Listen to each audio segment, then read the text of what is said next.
In a historic and explosive ruling, the UK Supreme Court has delivered a devastating blow to the Prime Minister, Keir Starmer, accusing him of serious financial misconduct. In a broadcast session that stunned the nation, the President of the Supreme Court, Dame Sue Carr, broke centuries of judicial neutrality to expose what she described as a pattern of undisclosed luxury gifts, misleading financial statements, and conduct incompatible with public trust. This unprecedented intervention has ignited a full-blown constitutional crisis, casting deep doubt over Starmer's fitness to lead.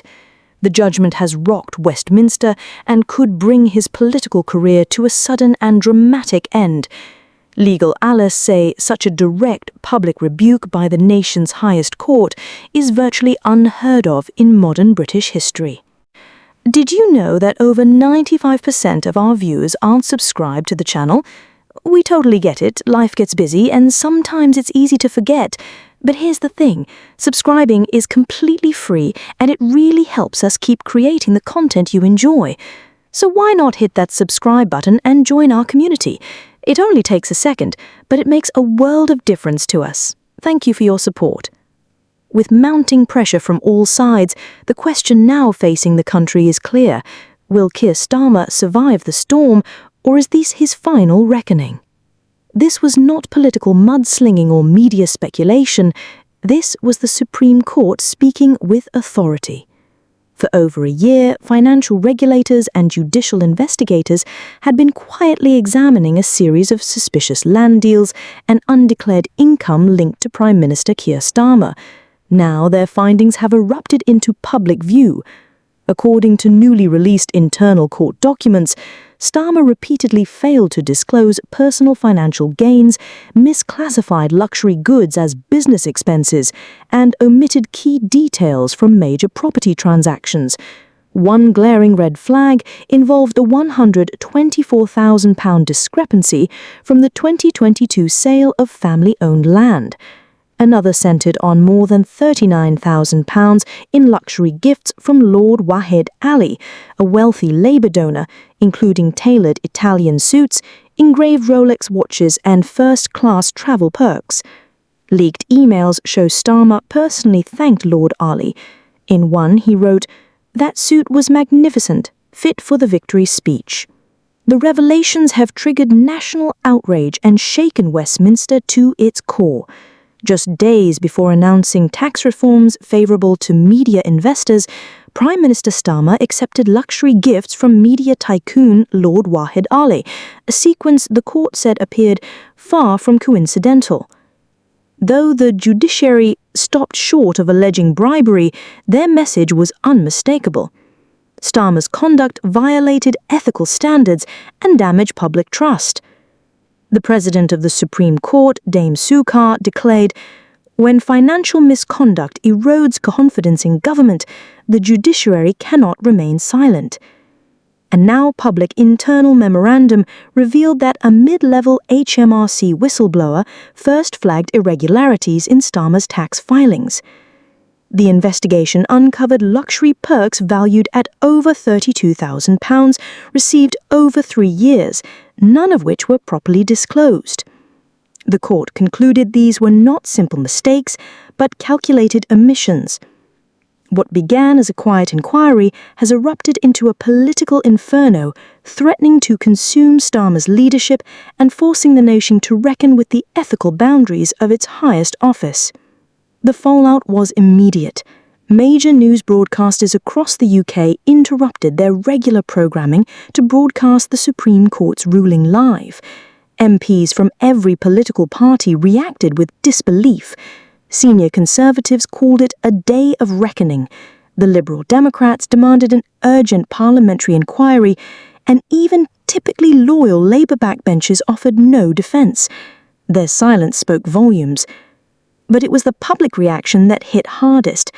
For millions of Britons already burdened by the rising cost of living, stagnant wages and broken political promises, the scandal landed like a gut punch. The man who once campaigned on transparency and reform now appeared to be living two lives, one polished for public view, the other hidden behind financial secrecy. What truly shocked the nation was not the price tag attached to the gifts, it was the breach of integrity. The court emphasized the damage done to a democratic trust. As Dame Sukar stated, repeated failures to disclose material financial support and the refusal to correct them rendered Mr. Starmer unfit for executive office. While the Supreme Court cannot directly remove a sitting Prime Minister, its demand for Keir Starmer's resignation carries immense moral and constitutional weight. Every day he remains in office, the legitimacy of his leadership diminishes further. The scandal has already claimed its first political casualty. A senior Treasury advisor resigned within 24 hours of the court's public statement. More resignations are expected. Starmer has yet to deliver a full response, offering only a brief defiant denial of intentional wrongdoing, but that denial has failed to quieten the storm. For the first time in modern British history, the nation's highest judicial body has publicly declared that a Prime Minister has violated the ethical foundation of their office. The country has reached a tipping point. Within hours of the court's ruling, a wave of resignations and searing public criticism swept through the Labour Party. Local councillors across the north of England, once Starmer's political stronghold, issued statements expressing their disapproval. Their language was raw: betrayal, disillusionment, shame. These were not whispers of unease, they were the alarms of open rebellion. Then came the most stunning development: calls for a vote of no confidence, not from the opposition benches, but from within Starmer's own party. Labour MPs who once stayed silent, even those who were loyal, were now sharpening their knives. The uprising had begun. Whether Starmer chooses to fight or surrender, one thing is clear: British politics has been irreversibly changed. The illusion of untouchable power at the top has been shattered, and the consequences are still unfolding. Anonymous insiders revealed a total collapse of support for Keir Starmer within the Labour Party. Senior MPs were reportedly preparing contingency plans for a snap leadership contest. The message was clear: if Starmer did not resign voluntarily, they were ready to remove him. But Starmer refused to yield. In a tense Downing Street press conference, he denied wrongdoing and dismissed the Supreme Court's ruling as political theatre dressed as legal discourse. Coldly, he declared, "I will not be stepping down." The statement landed like a blow. By accusing the highest judicial authority of political bias, Starmer shocked even his toughest critics. A fierce backlash followed. Legal experts responded swiftly. Former Supreme Court Justice Lord Neuberger called Starmer's remarks deeply reckless, warning that contempt for judicial independence threatens democracy. The Law Society publicly defended Dame Sukar's ruling, condemning Starmer's attacks. What began as a tax scandal has erupted into a constitutional crisis, putting judicial integrity and government stability at risk. The nation now waits, wondering, will Starmer fight to survive, or will this crisis bring him down? Outside Westminster, anger spread rapidly. Protesters gathered with signs reading £39,000, reasons to resign, and we deserve better. News channels switched to non-stop rolling coverage, dissecting the court's report, tracking resignations, and following the chaos inside Number 10. Government aides were dismissed as legal advisors scrambled to contain the fallout.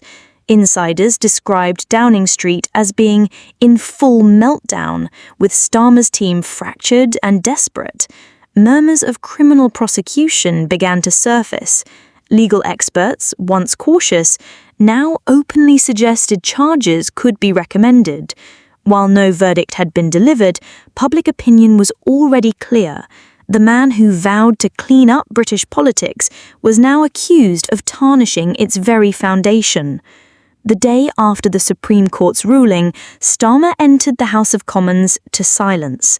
No jeers from opponents, no cheers from his own party, just a cold, heavy quiet that said everything. An echoing stillness settled over Parliament. Starmer's front bench averted their eyes. Allies avoided meeting his gaze. The political immunity that once shielded him had vanished. Then came the letters. MPs began writing to the chair of the Parliamentary Labour Party, initiating the same kind of leadership challenge process that toppled Boris Johnson. But this time it was not about poor polling or personal mistakes, it was about legitimacy. Could a Prime Minister govern effectively under judicial condemnation? The answer was increasingly clear: no. Despite the mounting pressure, Starmer doubled down. In a fiery press briefing, he accused the judiciary of interfering with the democratic mandate, words so incendiary that constitutional scholars nationwide voiced their alarm. Professor Mark Elliott of Cambridge called Starmer's remarks deeply reckless, warning that such rhetoric flirts dangerously with authoritarianism. Even The Guardian, a traditionally Labour-supportive newspaper, ran a blistering editorial titled "Keir Starmer has lost the moral authority to govern." Behind the scenes, donors withdrew funding. One prominent financier told The Times, "We supported a man of the law. What we got is a man evading it." Internal Treasury memos described paralysis. Civil servants faced a crisis of loyalty, unsure whether to follow directives from Downing Street or respect the findings of the Supreme Court. Resignations continued to mount. The pressure culminated in a final devastating blow. A leaked memo from the Crown Prosecution Service confirmed an exploratory review into Starmer's alleged failure to disclose financial interests under the Ministerial Code. The bitter irony, the former head of the Crown Prosecution Service now found himself under its intense scrutiny. Opposition parties seized the moment. Nigel Farage declared this the end of Labour's moral crusade. The SNP demanded a snap election. Even the Liberal Democrats called for a caretaker government to restore stability. Yet the most damaging blow came from within Starmer's own ranks. Angela Rayner, his deputy, broke her silence during a late-night interview. "We must respect our legal institutions," she said carefully. "No one is above scrutiny, not even the Prime Minister." The message was subtle but unmistakable. The knives were out. By the week's end, Starmer was trapped, politically, legally, and personally. His residence was surrounded by protesters, staff silenced by fear, and advisers quitting in droves. The Prime Minister was no longer governing, he was merely surviving. The man who once built his career on the law now stood at war with it. His legacy crumbled before the public's eyes. The siege of Starmer had evolved beyond a scandal. It was a reckoning. That signature, a simple line of ink on a scanned PDF, shattered his last defence. A leaked document revealed Starmer had authorised a transfer of £128,000 into a Luxembourg holding account just 2 months before he became Labour leader. The leak ignited an immediate firestorm. Headlines worldwide splashed the signature across their front pages. What started as a story about undeclared income soon spiraled into something far worse. Had the man who claimed to be Britain's moral compass been quietly acting like a seasoned tax avoider? Opposition leaders pounced. Nigel Farage condemned Starmer in Parliament, calling it a betrayal of public trust and financial fraud cloaked in political righteousness. The SNP demanded criminal charges. Panic spread inside the Labour Party.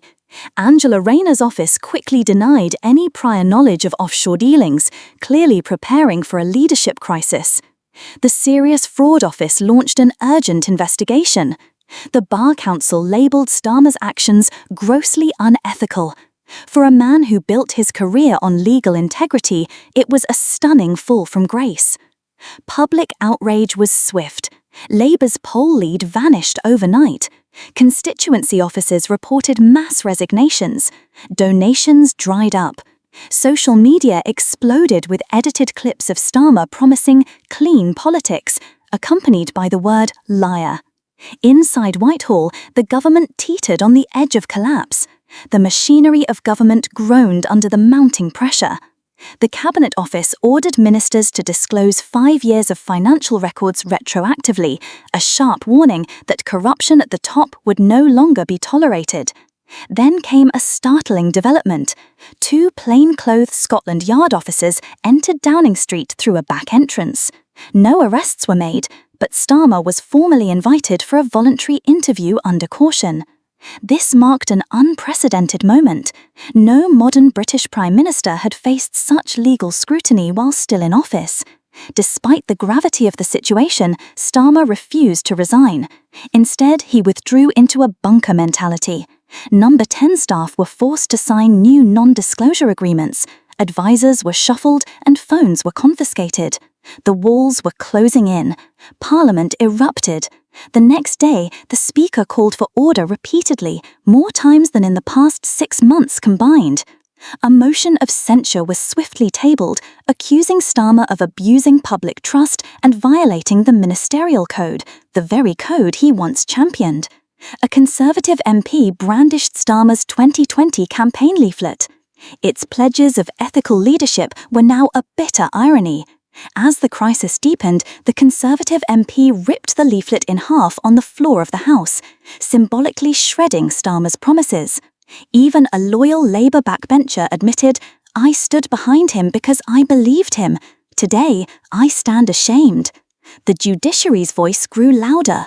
The President of the Supreme Court issued a rare second statement, condemning efforts to hide material facts and warning of possible obstruction of justice. Diplomats whispered about growing political instability. No foreign leaders showed support. On the streets, protests erupted across London, Birmingham, and Manchester. These were ordinary citizens, many first-time voters, shouting, "Resign, liar." A viral interview with a war veteran captured the public sentiment. "I've seen liars before," he said, "but never one who lies so calmly." Security around Downing Street tightened. New barriers went up and the police presence doubled, not to stop extremists, but to shield the Prime Minister from mounting public fury. The crisis was no longer just political, it was shaking the core of British democracy. Inside Number 10, chaos reigned. Ministers found themselves locked out of key briefings as internal communications collapsed. The Prime Minister's once formidable inner circle had shrunk to a handful of loyalists, desperately urging him to fight on. But fight for what? The press, the courts, and even his own party had turned against him. Grassroots Labour offices were overwhelmed with resignations. Regional leaders in Scotland and Wales convened emergency meetings, seriously considering breaking away from the National Party. Then, just after dawn, came the final blow. Not with sirens or arrests, but with silence. A letter was hand-delivered to the Speaker of the House. There was no press conference, no dramatic exit, just one typed page, signed simply Keir Starmer. In the letter, he cited the urgent need to preserve public trust and protect the integrity of British institutions. He announced his resignation. Markets wobbled and Parliament braced for chaos. But across the country, there were no cheers, only a quiet, collective exhale. The trust was already broken. Starmer's legacy was not one of reform or principle, but a cautionary tale of hubris, deception, and the heavy cost of broken promises. Beyond the headlines, one phrase echoed everywhere: never again. In the days following Keir Starmer's resignation, Britain was left reeling. Parliament scrambled to stabilise the government as leadership contenders jostled for position.